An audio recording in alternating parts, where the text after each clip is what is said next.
मैं डॉक्टर सीमा शर्मा, सह आचार्य लोक प्रशासन। मेरे प्यारे बच्चों,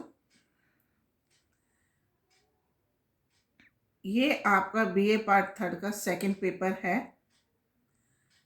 इस सेकंड पेपर का जो टॉपिक है वह मैं आपको बताने जा रही हूँ 73 एंड 74 अमेंडमेंट, अर्थात 73वां और 74वां संविधान संशोधन।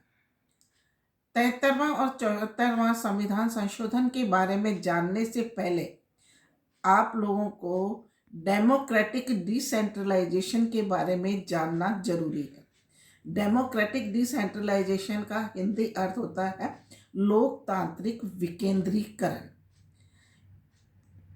डेमोक्रेटिक डिसेंट्रलाइजेशन जो है, यह शब्द कहाँ से आया और कैसे बना, इसके बारे में मैं आपको बताना चाह रही हूँ। कि देखिएगा कि 1952 के अंदर भारत सरकार ने एक योजना बनाई थी, सामुदायिक विकास योजना। सामुदायिक विकास योजना को उत्तर प्रदेश के इटावा शहर के अंदर लागू किया गया। एक साल में इस योजना के परिणाम जो है बहुत अच्छे साबित हुए। फिर सरकार ने 2 अक्टूबर 1952 को इसको पूरे भारत के अंदर लागू कर दिया। लेकिन देखा कुछ समय तक तो इस योजना के परिणाम अच्छे साबित हुए, लेकिन अचानक से ये योजना फेल हो गई तो सरकार बड़ी अचंभित हो गई कि क्या कारण रहा कि इतनी अच्छी योजना जो इटावा शहर के अंदर इतनी सक्सेसफुल थी, इतनी सफल थी, वह अचानक से क्यों फेल हो गई। इसके लिए उन्होंने बलवंत राय मेहता की अध्यक्षता में एक समिति का गठन किया। बलवंत राय मेहता गुजरात के मुख्यमंत्री थे उस समय। उनकी अध्यक्षता में एक बैठक का गठन किया गया और उनसे ये कहा गया कि आप ये बताइएगा कि यह योजना जो हमने सामुदायिक विकास योजना जो पूरे भारत में हमने लागू करी थी, ये अचानक से क्यों फेल हो गई। बलवंत राय मेहता ने इसका अध्ययन किया और उन्होंने कुछ कारण जो है इसके बारे में बताए और उन्होंने कहा कि ये योजना इन निम्न कारणों की वजह से असफल हुई है। पहली बात उन्होंने बताई कि इस योजना को, ये योजना जो है जनता पर अचानक लाद दी गई। अचानक लाद देने से तात्पर्य क्या है?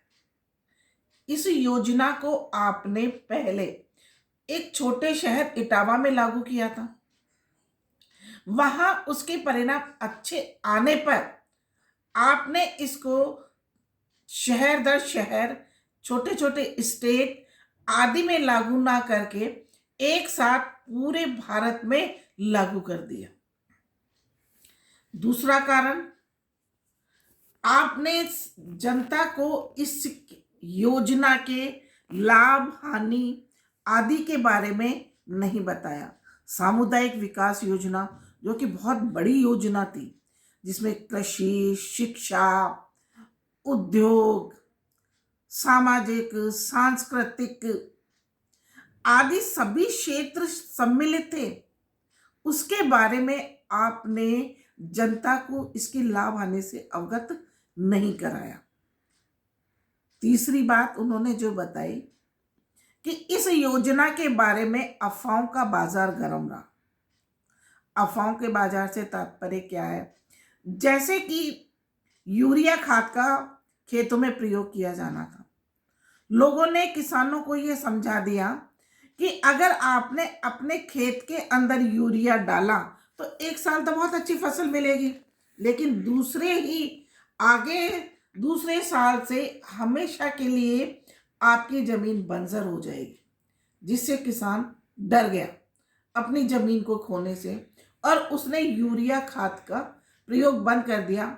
और जमाखोरों ने, बड़े किसानों ने उस यूरिया खाद का स्टॉक जमा करके अपने यहाँ फसल पैदा कर ली और वह जो किसान निम्न वर्गीय किसान था, गरीब किसान था, वह तो गरीब ही रह गया और पूंजीपतियों ने उसका फायदा उठा लिया।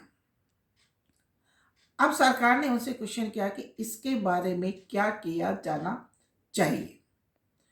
तब उन्होंने कहा कि इसके लिए डेमोक्रेटिक डिसेंट्रलाइजेशन लागू कर देना चाहिए। डेमोक्रेटिक डिसेंट्रलाइजेशन का अर्थ होता है लोकतांत्रिक विकेंद्रीकरण, लेकिन आपको शब्द यूज यही करना है, डेमोक्रेटिक डिसेंट्रलाइजेशन। क्यों? क्योंकि बलवंत राय मेहता ने अपनी रिपोर्ट में इसी शब्द का प्रयोग किया है, डेमोक्रेटिक डिसेंट्रलाइजेशन। डेमोक्रेटिक डिसेंट्रलाइजेशन में क्या करना चाहिए? उन्होंने कहा इसके लिए आपको 3 टायर सिस्टम लागू करना चाहिए। 3 टायर सिस्टम का हिंदी अर्थ होता है त्रिस्तरीय व्यवस्था। उन्होंने शब्द प्रयोग किया 3 टायर सिस्टम। उन्होंने टॉप पे इस टायर के अंदर रखा जिला परिषद, नंबर 2 पे उन्होंने रखा पंचायत समिति और नंबर 3 पे उन्होंने रखा ग्राम सभा। इसमें उन्होंने बताया कि ये जो ग्राम सभा सबसे छोटी इकाई है, इसका जो है प्रत्यक्ष रूप से निर्वाचन करवाया जाएगा। बाकी जो 2 संस्थाएं हैं, पंचायत समिति और जिला परिषद, इनका अप्रत्यक्ष रूप से निर्वाचन होगा और इसमें मुख्य कार्यकारी संस्था, चीफ एग्जीक्यूटिव इंस्टीट्यूशन जो होगा, वह रहेगी पंचायत समिति। अर्थात सरकार की सारी योजनाएं, नीतियां, कार्यक्रम पंचायत समिति के पास जाएंगे और उनके माध्यम से ग्राम सभा के पास में जाएंगे।